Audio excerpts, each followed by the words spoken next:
우리는 지난 1월부터 4월까지 이것 때문에 긴 거야. 1월부터 4월까지 교회가 무엇인지 성경이 말하는 교회론을 살펴봤어요. 리뷰를 할 필요가 있겠죠. 떠내려가지 않도록 평생 교회를 중심으로 신앙생활을 하게 될 우리의 마음의 각인이 될 수 있도록 지난 1월부터 4월까지 우리가 나누었던 이 교회론을 다시 한번 이렇게 쉬리릭 리마인드를 한번 해보고 지나가면 좋을 것 같아요. 퀴즈를 한번 내볼까요? 교회는 건물일까요? 사람일까요? 답을 아시는 분은 저보다 목 상태가 좋으시면 크게 말씀해 주시면 힘이 될 것 같아요. 교회는 건물일까요? 사람일까요? 네, 맞아요. 사람. 정확하게 말하면 사람들이에요. 복수. 나 혼자 교회 아닙니다. 옆에 있는 저 사람만 교회 아니에요. 사람 맞는데 사람들이에요. 어떤 사람들? 예수님을 구주로 영접하고 예수님을 모시고 영접이 먼저예요. 모시고 따르는 사람. 예수님을 마음에 모시고 구주로 따르는 그 예수의 사람들. 그래서 크리스천이라고 부르죠. 이 티어는 사람을 가리키잖아요. 근데 예수 크라이스트 그리스도 뒤에 TION 사람을 붙였어요. 그러니까 그리스도인은 그냥 뭐 크리스천이 아니라 예수에게 속한 사람. 예수의 사람이라는 거예요. 예수의 사람. 그러니까 예수의 사람들이 모인 곳이 교회입니다, 여러분. 그래서 성경은 그리스도인을 예수님의 몸을 이루어가는 예수님의 몸에 속한 각 부분이다라고 말씀하시는데 이게 교회론의 핵심이에요, 여러분.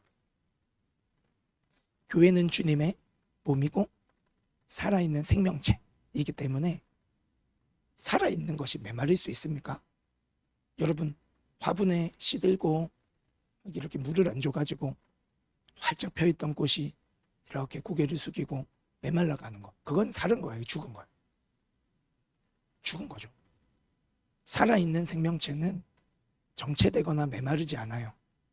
꿈틀거리고 성장하는 그것이 교회다라는 것이죠. 또 어느 특정 부분만 어떤 한 사람만 막 성령 충만하고 막 믿음 가운데 자라나는 게 교회가 아니라 온 몸이 함께 온 몸이 아픈 부위 없이 낙오되는 부위 없이 또 아픈 채로 내버려도 방치되지 아니하고 돌보며 온 몸이 함께 하나 되어 성장하는 이 연합이 너무나 중요해요. 그래서 우리 위드 KM 공동체도 여러분 아시겠지만 아무튼지 이유가 되고 기회가 되면 EM 연합 예배도 드리고 온 세대 연합 예배도 드리고 그런 날은 더 힘써 나와야 되는 날이에요. 이 2시 예배 없다고 이렇게 설렁설렁 하면 안 되고 연합하기 위해 힘쓰는 시간들을 가급적이면 만들려고 하죠. 밖으로는 코스타 집회처럼 이렇게 주님의 몸 된 교회가 함께 모이는 기회들을 만드는 이유가 바로 이거예요. 예수님의 한 몸 된 교회이기 때문에. 또 우리 몸을 한번 보세요, 여러분. 팔도 보시고 손가락도 보시고 자기 몸을 한번 봐보세요. 각 부분이 거울을 봐도 그렇지만 생김새와 역할이 다 다르잖아요, 그렇죠? 예수님의 몸을 이루어가는 각 지체인 우리 각 사람을 한번 봐보세요. 옆에도 보시고 뒤에도 보시고 주님의 몸의 지체예요. 서로 다른 부분들이에요. 예, 발빠른 봉사자는 예수님의 발이에요. 예, 막 가슴이 뜨거워가지고 보기만 해도 그 후끈후끈 사랑이 전해지면 예수님의 심장이에요. 저는 심장인가요? 네. 어떤 사람은 비전의 사람, 공동체 나아갈 길을 제시하고 막 널리 보는 사람이 있어요. 예수님의 눈이에요. 물론 머리는 예수님이시지만 우리 각자에게 주신 은사가 있어요. 손으로 잘 섬기는 사람이 있어요. 예수님의 손이에요. 어깨 중요하지 않은 것 같죠? 아무것도 안 하는 것 같아요. 존재만으로 지탱해주는 어깨와 허리 같은 존재도 우리 공동체 안에, 우리 순 안에 있을 거예요. 몸이라는 거예요. 달라요. 생김새도 다르고요. 콧구멍 평수도 다르고요. 주어진 달란트가 다 달라요. 하나님께서 각자에게 주신 고유한 빛깔, 각양각색이 있어요. 여러분, 각양각색이라는 말씀 제목 새록새록 떠오르나요? 예, 그 각양각색이 살아나고 비빔밥처럼 버무려지는 곳이 교회라는 거예요. 그러나 잘 기억하세요. 이 다양성이요, 각양각색이요, 진리를 벗어난 죄를 용납하는 다원성을 의미하진 않아요. 이렇게 비유해 보면 알 수 있어요. 몸의 각 부분들이 다 생김새도 다르고 역할도 다르고 개성도 다르고 내구성도 다르고 능력치도 달라요. 다리 근육 엄청 튼튼한데 상체가 부실한 사람도 있죠. 각 지체의 힘도 다르고 개성도 다르고 역할도 다르고 다 다른데 머리의 지시에서 벗어나서 제 마음대로 움직이는 몸은 없어요. 이게 다원성과 다양성의 차이를 설명해주는 적절한 비유가 될 것 같아요. 머리와 따로 움직이는 몸의 지체가 있다면 그것은 자유가 아니라 무질서예요. 머리가 지시하는 것과 다르게 막 올라오면 그건 틱이죠, 여러분. 틱. 머리는 지시하는데 다리는 걸을 수 없고 주저앉아 버린다면 그건 자유가 아니라 무질서요, 몸이 망가지는 거예요. 그렇죠? 이와 같이 머리이신, 교회의 머리이신 예수 그리스도의 말씀, 그 진리로부터 우리는 한 마음 한 뜻을 품게 되고, 진리 안에 한 마음과 한 뜻을 품게 되지만 또 각자에게 주어진 삶의 자리에서 다양한 그 각자에게 맡겨주신 고유한 역할들을 다하면서 자신의 빛깔을 드러내면서 주님을 따르는 것, 이것이 복음 안에 있는 다양성입니다. 또한 우리를 넘어뜨리려는 악한 사탄의 유혹과 속임수가 이 세상에는 끝이 없어요. 여러분 느끼십니까? 그 공격과 그 유혹으로부터 우리가 깨어서 주님을 따라 살기를 더 힘쓰고 새 속에 물들도록 내 자신을 그냥 세상에 내버려 두지 않고 더 마음을 다잡고 선한 싸움을 싸워나가는 것, 나 자신을 위한 싸움만을 의미하지 않습니다.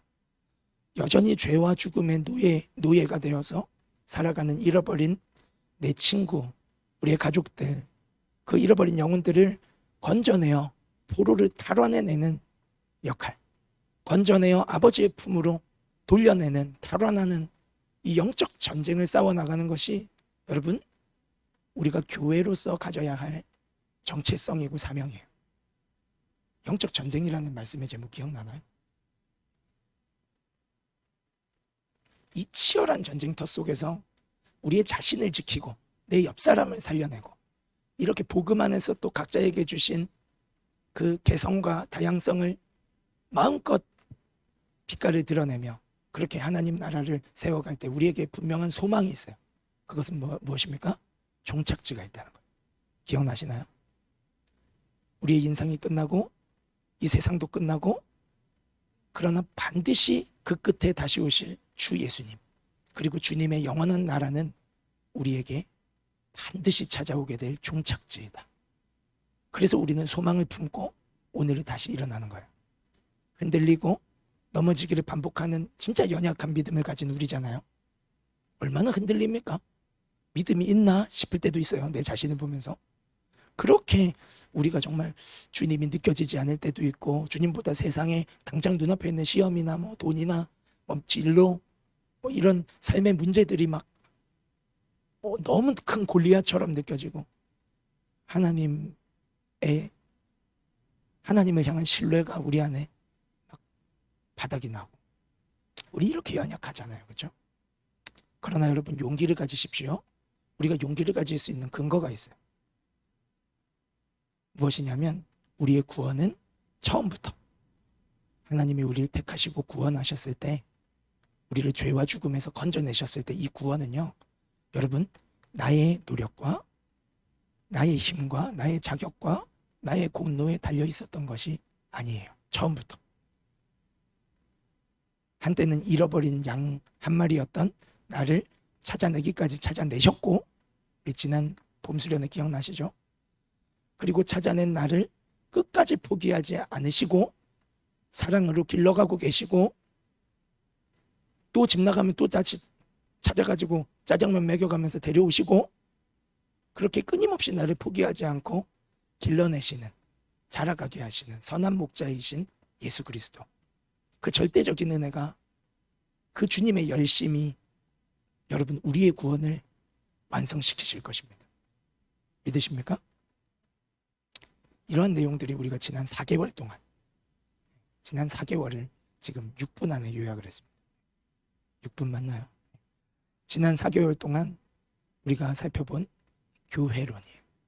교회 공동체를 바라보는 우리의 관점이 되어야 하고, 교회로서의 우리 자신의 정체성을 가지고 이런 이해들을 위해서 우리가 교회로서 모이고 예배하고 살아간다면 우리는 교회를 중심으로 건강한 신앙생활을 누리게 될 것입니다. 이제 시작인데 어떡하지? 리뷰였는데 이거. 네. 여러분,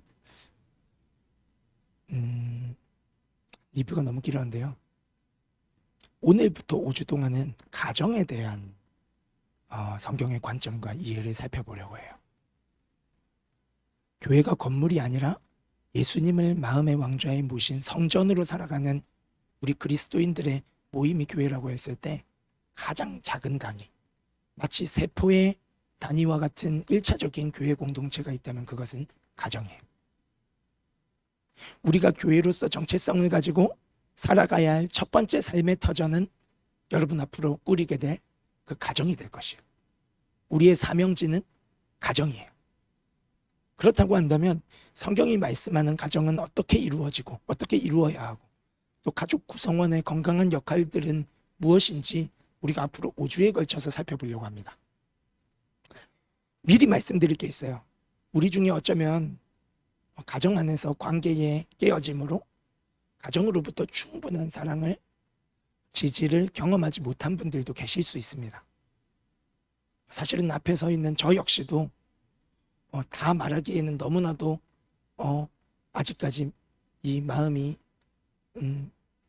참 저미어 올 정도로 그렇게 원가족 부모님으로부터 받은 상처와 그것을 풀어가고 극복해가는 시간들이 20대의 저에게 있었습니다. 따라서 앞으로 5주 동안 가정에 대한 말씀을 성경 말씀 그대로 전할 때에 때로는 깊이 다루어지는 부분도 있을 거고, 때로는 적나라하게 다루기도 하면서 우리 안에 혹시 밀려드는 불편함이나 찔림이나 욱신거림이나 아픈 기억과 감정들이 올라오면서 우울해지기도 하고, 예배당을 나가버리고 싶기도 하고, 화도 나고 그럴지도 몰라요. 안 그럴 수도 있고요. 근데 미리 예방 주사를 드리자면 그런 아픈 덩어리들이 밀려 나올 때 억누르지 마세요.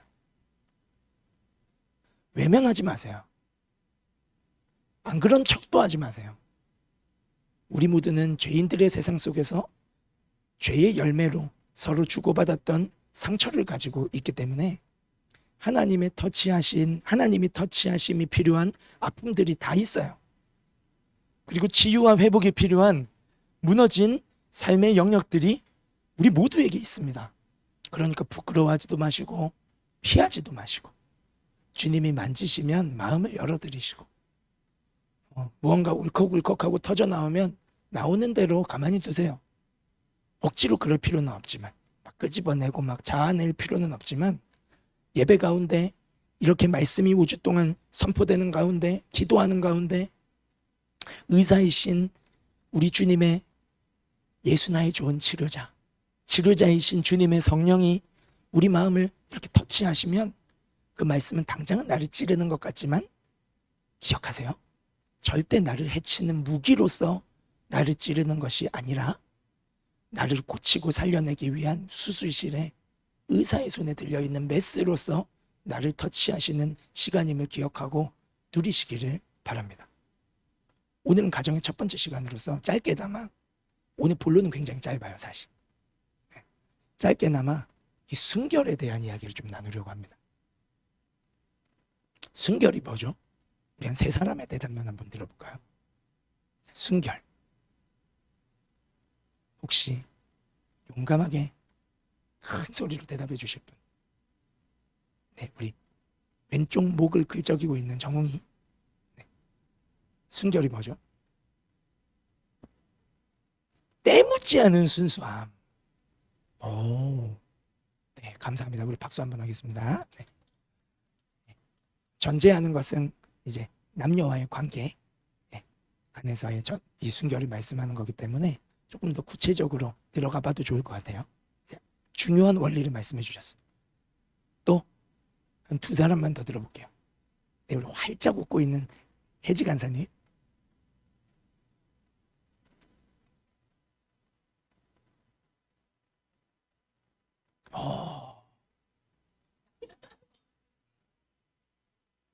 순결? 네, 퓨얼. 네, 맞아요. 남녀 관계에 있어서 퓨얼이 뭐죠?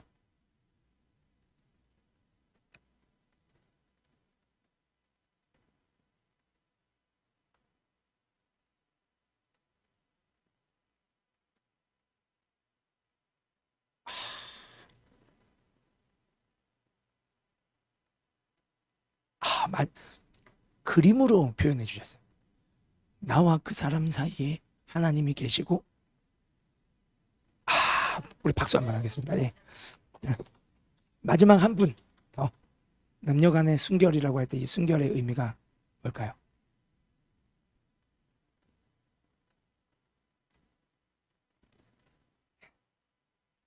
네. 우리 살포시 미소를 짓고 있는 영선이. 네.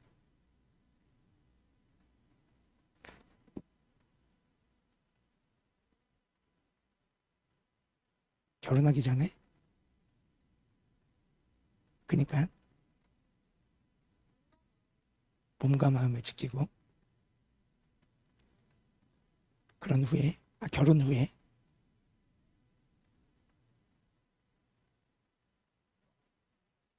네, 결혼 후에 이 풍성한 예비하신 것들을 누리는 네, 얼굴이 빨개지고 있어요. 네, 우리 박수 한번 하겠습니다. 네, 다 이렇게 부분들을 잘 채워주신 것 같아요. 하나님도 나왔고요. 어떤 때묻지 않은 어떤 지켜야 할 어떤 부분도 나왔고 이 결혼 전에 이성 간에 어떤 이렇게 조금 더 구체화해 주셨는데요. 성경에서 말하는 순결, 저는 이렇게 한번 해석을 해봤어요. 순결은 우리 말한 거랑 똑같습니다. 한 남자와 한 여자가 오직 서로에게 절대적인 헌신을 지키는 것을 성경이 순결이다 라고 말을 하고 있어요. 한 남자와 한 여자가 오직 서로에게 절대적인 헌신, 이것을 지켜가는 것이 순결입니다. 그래서 나눠주신 것처럼 혼전 순결이라는 말도 있죠. 가끔 연예인들 중에 크리스천이라고 스스로를 밝히면서 나는 혼전 순결을 지키겠다라고 선언하는 어떤 뮤지션이나 아티스트, 이런 연예인들이 방송에서 나오는 것을 보게 됩니다. 결혼 이전에 순결을 지킨다라는 의미는 아직은 나의 짝꿍을 만나지 못했어. 아직 나의 짝꿍을 만나지는 못했지만 하나님이 방금 말씀해 주셨죠. 하나님이 나에게 짝지어 주신 짝꿍이 있다라는 것을 일단 인식하는. 아직 내 옆에는 없어요. 근데 하나님이 나에게 맺어주신 나의 짝꿍이 예비되어 있다라는 것을 믿음으로 그 짝꿍이 누구인지는 아직은 모르지만 반드시 하나님의 계획하심과 하나님의 타이밍 가운데 만나게 될 그 미래의 배우자를 향한 절대적인 헌신을 지켜가는 것. 그러니까 서로 만나기 전에도 순결은 지킬 수 있고 서로 만난 이후에도 평생 순결은 지켜야 되는 거예요. 그렇죠? 하나님이 예비하신 배우자를 만나기 전에도 하나님이 짝지어 주신 배우자가 있다는 것을 믿음으로 그 만나게 될 배우자를 향한 절대적 헌신을 지키는 것이 순결이고 만난 이후에도 동일한 마음을 지켜가는 것이 순결이다라고 볼 수 있겠죠. 오늘 본문은 이혼에 관한 말씀이지만 또 순결에 관한 말씀이기도 합니다. 저는 순결에 포커스를 두고 오늘 본문을 살펴보려고 해요. 오늘 본문을 시작하는 3절을 한번 띄워주시면 오늘 본문의 시작점이 바리새인들이 예수님을 시험하는 자리라는 것을 보게 되죠. 바리새인들은 유대인들 중에서도 탑 리더십들이었어요. 종교 지도자들이었어요. 백성들에게 존중받고 존경받고 인정받는 리더들이었어요. 정치적, 종교적 리더들이었어요. 하지만 언젠가부터 예수라는 청년이 나타납니다. 병도 고치고 기적도 일으키고 설교를 하는데 서기관보다 더 지혜 있게 말을 하고, 그러면서 많은 무리들이 이 예수 청년을 쫓아다니면서 예수님을 신적인 존재로 여기고 하나님의 아들 메시아라고 고백을 하면서 따르는 모습들. 바리새인들은 정치인들이기도 했기 때문에 그들의 입장에서 볼 때 지금 그 뭐라고 하죠? 민심이, 지지율이 예수 청년으로 지금 완전히 기울어 버린 거예요. 그러니까는 바리새인들이 예수님을 시기하고 질투하고 또 스스로가 위기의식을 느끼게 돼요. 그래서 기회만 되면 예수님을 하여튼 잡아내리려고 끌어내리려고 고민하는 바리새인들. 예수님의 흠을 찾기 위해 저 나름대로 짜낸 지혜가 있었어요. 바리새인들에겐 진짜 자신 있었던 주 종목이라고 볼 수 있는 이 성경 지식, 구약 성경의 율법의 그 모세의 율법들을 가지고 예수님을 시험하려고 시도하는 그 시도들을 복음서 곳곳에서 우리는 만나게 되죠. 오늘도 어김없이 바리새인들은 예수님을 찾아와서 이혼에 대한 모세의 규례, 구약 성경에 모세가 이혼에 관해서 규례를 줬던 그 성경 내용을 끄집어내서 예수님을 시험하려고 합니다. 이렇게 물어요. 사람이 어떤 이유가 있으면 이혼해도 됩니까? 라고 묻는 거예요. 사람이 어떤 이유가 있을 때 이혼이 허락되냐고 묻고 있어요.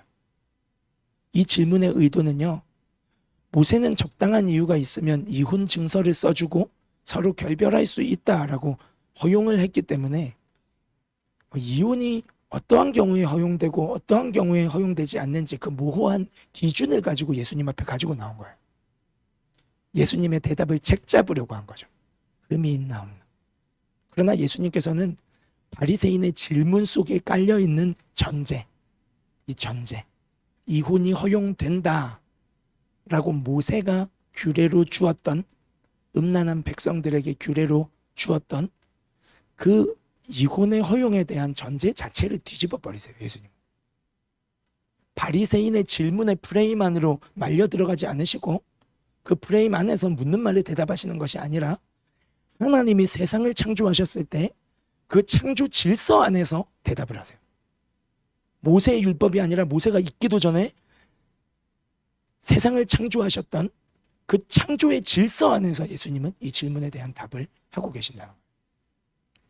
본문 4절에 예수님 말씀하십니다. 뭐라고 말씀하시냐면 사람을 지으신 이가 라고 시작하죠. 주어가 누굽니까? 사람을 지으시니 창조주 하나님이십니다. 하나님은 말이야 라고, 모세는 이렇게 말하던데 라고 바리새인이 질문했는데 예수님은 사람을 지으신 분은 말이야, 하나님은 말이야 라고 대답을 하고 있는 거예요. 본래 하나님이 사람을 지으실 때 남자와 여자로 지으셨다라고 말을 하고 있습니다. 이어지는 5절도 한번 보실까요? 그렇기 때문에, 본래 하나님이 사람을 남자와 여자로 만드셨기 때문에, 그러므로 하고 이어지고 있죠. 그러므로 남자가 부모를 떠나 아내에게 합하여, 여기서 사람은 아담입니다. 남자가 부모를 떠나 아내에게 합하여 둘이 한 몸이 될 것이니라 라고 말씀을 하고 있어요. 이것이 가정을 이루는 한 남자와 한 여자의 결혼의 원리고 창조 질서예요. 여러분, 하나님께서는 사람을 남자와 여자로 각각 만드셨지만 두 사람이 만나서 한 몸을 이루는, 한 몸이 되는 관계적 존재로 지으신 거예요. 그래서 본문 6절에는 보실까요? 본문 6절에 보시면 결혼한 남자와 여자를 가리켜서 두 사람이 함께 산다라고 말하고 있지 않고, 우리가 결혼하면 여러분 어떤 개념으로 생각하십니까? 두 사람이 이제 같이 사네? 라고 생각하세요? 두 사람이 이제 한 집 아래 함께 밥을 먹고 함께 서로가 편이 되어서 같이 사내 정도로 생각하신다면 오늘 이 6절 말씀을 주목해 보십시오. 주님은 이렇게 말씀하세요. 두 사람이 함께 산다 말하지 않고 이제부터는 두 사람이 아니라 한 사람이다 라고 말씀하고 있어요. 이제는 두 사람이 아니라 한 사람인 거예요. 이게 창조의 질서로서 남자와 여자를 지으시고 남자와 여자가 한 몸이 되게 하시는 우리 인간이라는 존재 자체의 정체성이기도 하고 남자와 여자의 한 남자와 한 여자의 만남인 결혼의 원리이기도 한 것입니다.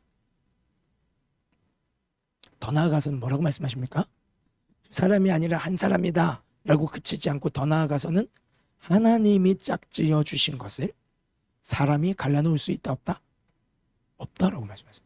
여러분, 사람을 지으신 하나님이 남자와 여자를 만드셨는데 남자와 여자를 각자 살게 만드신 게 아니라 두 사람이 한 몸을 이루도록 지으셨고 두 사람이 한 몸 되게 하신 것은 사람을 지으신 하나님이 짝지어 주신 것이기 때문에 사람이 자의적으로 어떠한 이유에서든 내 마음대로 내 뜻대로 나누어 놓을 수 없다라고 말씀하고 있습니다. 이게 진리예요. 이게 창조 질서예요. 여기서 어그러뜨려지고 무너지고 벗어난 것에서부터 온 가정들마다 집집들마다 불화와 깨어짐과 온갖 상처들과 왜곡되어진 어떤 가정의 형태들이 발생하게 돼요. 자, 오늘 우리가 집중하여 우리의 삶 가운데 적용해 볼 부분이 있다면 여러분, 오늘은 우리 이혼에 대한 이야기를 하는 게 아닙니다. 하나님이 나를 위해 짝지어 주신 배우자가 있다는 사실에 주목해야 돼요. 예수님의 말씀 속의 주어는 인간이 아니었어요. 사람을 지으신 하나님이 여러분은 존재하잖아. 여러분 존재하시죠? 지금 여기 계시잖아요. 나의 있음이 나의 배우자가 있음의 증거라고 말해도 무방할 것입니다. 하나님은 그 이유는 오늘 주신 말씀대로 하나님은 나를 지으실 때 나와 한 몸을 이룰 배우자를 지으셨어요. 그리고 두 사람을 만나게 하시고 하나 되게 하시는 그 결혼이라는 신성한 그 주님 앞에서의 선언, 또 모든 가족들과 교회 앞에서의 선언을 통해 둘은 한 몸이 되게 하시는 거예요. 그런데 이게 주님의 설계, 주님의 플랜이기 때문에 그렇게 한 몸이 된 건 하나님이 짝지어 주신 것이므로 사람이 나눌 수 없다라고 성경이 오늘 본문이 우리에게 말씀하고 계시죠. 그렇다면 나를 지으셨고 내가 여기 존재하고 있음, 나의 비잉이 무엇을 증명한다는 겁니까? 하나님이 지으신 나의 짝꿍, 나의 배우자가 존재하고 있다라는 거예요. 우리가 하나님의 창조 질서를 인정하며 하나님의 주권 아래 살아간다면 반드시 만나게 된다는 거예요.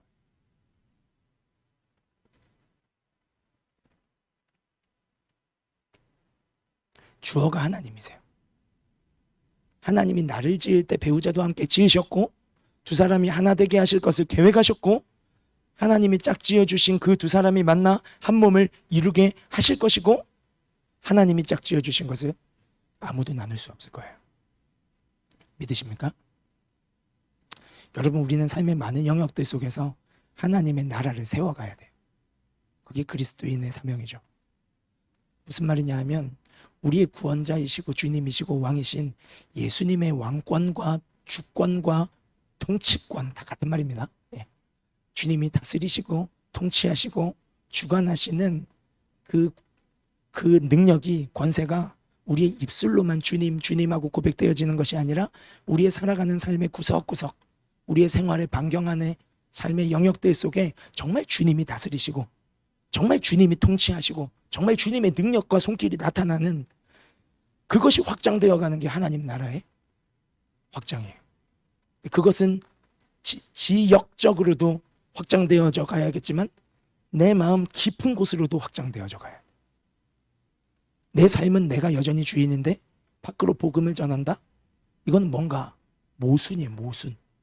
우리가 선교도 가고 복음도 전하고 뭐 이렇게 친구 초청 예배도 하고 BBQ 파티도 하는데 내 삶은 여전히 내가 주인으로 내 마음대로 살고 내 삶의 구석구석은 주님이 아니고 여전히 세상의 야망과 욕망과 내 계획들과 내가 정말 놓기 싫은 아까운 것들과 나의 어떤 아집과 고집과 이기심이 내 인생의 군데군데를 주장하고 다스리고 어떤 죄에 붙들려 있는 중독에 붙들려 있는 무너져 있는 삶의 영역들이 여전히 있다면 여러분 그걸 정죄하는 것이 아니라 밖으로뿐만 아니라 하나님 나라는 내 삶의 깊은 영역까지도 확장되어져 가야 된다. 정말 주님이 통치하시는 나의 삶, 나의 작은 습관 하나까지도 주님의 뜻이 이루어지고 주님의 다스림이 확장되는 그게 성령 충만이에요. 성령이 들어와서 뭐 하시게요? 내 삶을 다스리시고 인도하시고 의의 길로 푸른 초장으로 쉴만한 물가로 인도하심 받는 게 성령 충만이잖아요.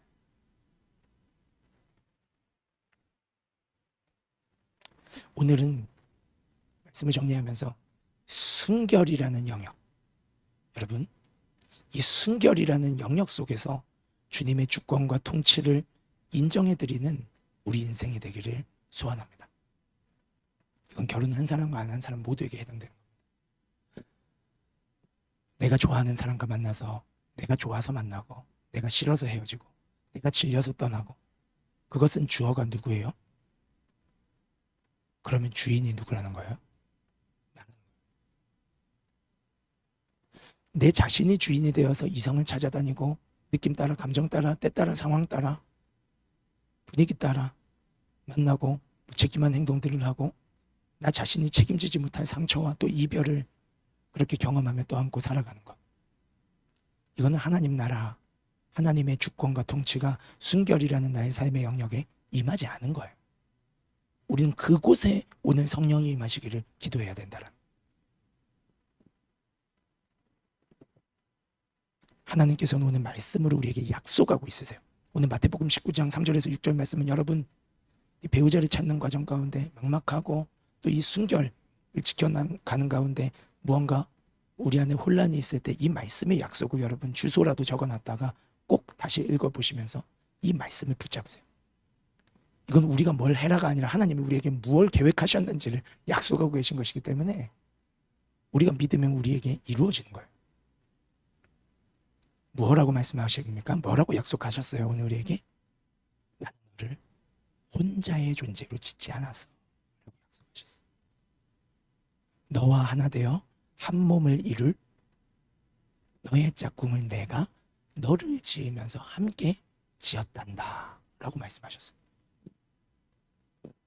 그리고 너희 두 사람을 지은 내가 누구죠? 하나님이죠. 하나님이 너희 두 사람을 만나게 할 거고 짝지어 줄 거야 라고 말씀하고, 그리고 우리의 미래를 향하여 여러분 이 약속의 말씀을 붙잡고 선포하십시오. 그러니 하나님이 짝지어 주신 그 관계는 그 무엇도 갈라놓을 수 없다라는 것입니다. 여러분 가장 확실하게 분명하게 나에게 알맞는 그를 준비하실 것이고, 지금 아직 아니라고요? 지금 아직 못 만났다고요? 그에게 알맞는 나를 준비시켜 가고 계신 것이에요. 하나님의 때에 하나님이 짝지어 주시겠다고 오늘 말씀으로 약속하고 계신 이 말씀대로 여러분 이 말씀을 나에게 주신 레마의 음성으로 받을 수 있다면 우리는 지금부터 순결을 지켜야 됩니다. 음행하는 죄, 포르노를 보면서 이렇게 해소하는 죄들, 이성을 보면서 음란한 생각을 품거나 또는 마치 내 것처럼 여기는 그러한 죄들, 감정 따라 느낌 따라 쉽게 이성을 탐하고 만나고 헤어지는 행위들, 이것들은 여러분 하나님께서 나를 위해 지으시고 예비하신 예비 배우자를 향한 순결을 깨뜨리는 행동이에요. 그리고 하나님을 무시하는 행동이기도 합니다. 지나간 것에 대해 묻는 것이 아니에요. 오늘 이 말씀이 내 귀에 들려졌고 내 마음에 새겨졌다면 오늘부터 앞으로의 삶을 말씀드리는 것입니다. 주님은 지나간 건 묻지 않으세요. 진실로 회개했다면, 오늘부터가 중요한 거예요, 여러분. 오늘부터. 이 말씀이 다시 한번 내게 주님의 음성으로 다가온 오늘부터 앞으로. 여러분, 다음 주에는 배우자 찾기라는 제목으로 우리의 기다림의 시간을 또 어떻게 지혜롭게, 즐겁게, 행복하게, 설레게 보내어야 하는지를 나누려고 합니다. 물론 오늘 말씀과 동일하게 결혼한 분들에게도 유익이 되는 말씀이 될 거예요. 궁금하시죠? 기대하시고 다음 주에 만나요. 네. 말씀을 진짜 정말로 마무리하면서 저는 이 성경의 약속을 자의적으로 해석하고 싶지 않아요, 여러분. 말씀하시는 말씀대로를 나에게 주시는 하나님의 음성으로 약속으로 받는 것이 우리의 삶의 능력이 될 줄로 믿습니다. 여러분, 낙심하지 마세요. 하나님의 계획은 흔들리지 않습니다.